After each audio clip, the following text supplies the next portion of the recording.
ଏବେ ତୃଷ୍ଣାଙ୍କର ବାହାଘର କଥା ବି ଗୋଟେ ଉଠୁଛି କୁଆଡେ ତୃଷ୍ଣାଙ୍କର ଅଲଗାଠି ବାହାଘର ହବାର ଥିଲା ଯୋଉଥିପାଇଁ ବିବାଦ ଧୀରେ ଧୀରେ ଆଗକୁ ବଢିଥିଲା ବାହାଘର କଥା ଆଜ୍ଞା କେତେ ସତ୍ୟ ରହିଛି ଆଗକୁ ଥିଲା ମାନେ ଏବେ କୁହାଯାଉଛି ଯେ ବାହାଘର ନେଇକି ଯେତେବେଳେ ମୃତ୍ୟୁ ଘଟିଲା ଯେ ଉଭୟ ପରିବାରଙ୍କ ଭିତରେ ତାଙ୍କ ପରିବାର ଲୋକ ଚାହୁଁଥିଲେ ଯେ ତୃଷ୍ଣାଙ୍କର କୋଉଠି ଅନ୍ୟତ୍ର ବାହାଘର କରେଇଦେବା ପାଇଁ ଏକଥା କଣ ଆଜ୍ଞା ସତ ଆମେ ଜମା ସେଗୁରା କରୁନୁ ତାଙ୍କର ଯେତେବେଳେ ବନ୍ଧୁବାନ୍ଧବ ଯେତେବେଳେ ରାହୁଲ ମରିଲା 12 ଦିନ କି 12 ଦିନ ବୋଧେ 11 ଦିନ ତାଙ୍କ ବନ୍ଧୁବାନ୍ଧବ କହିଲେ ତାକୁ ତ 24 ବର୍ଷ ହେଇଛି ଆଉ ତୁ ଗୋଟେ ମୁଣ୍ଡରେ ସ୍ଥିର କର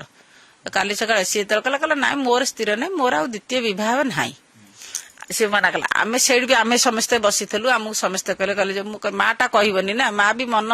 ଥିଲେ ବି ମା କହିବନି ଏ ପରିସ୍ଥିତିରେ ଯୋଉଟା ଯାଇଛି ମା କେମିତି କହିବ ସେ ତାଙ୍କ ବନ୍ଧୁବାନ୍ଧବ ପଚାରିଲେ ସେ ମନା କଲେ ଆମ ଉପରେ ତ ବାହାଘର କଥା କହିଲେ ସେ ନାଚୁଛି ଯଦି ମୁଁ ଯଦି ବାହାଘର କରିବାକୁ ଆମେ ଯଦି ରାଜି ଥାନ୍ତେ ମୁଁ ତ ତାକୁ ଶୁଦ୍ଧି କରିବାକୁ ଦେଇନଥାନ୍ତି ମୁଁ ସେଇଦିନ ତାକୁ ନେଇ ଆସିଥାନ୍ତି ତାର ମାନେ କିଛି ଓଷା ପର୍ବ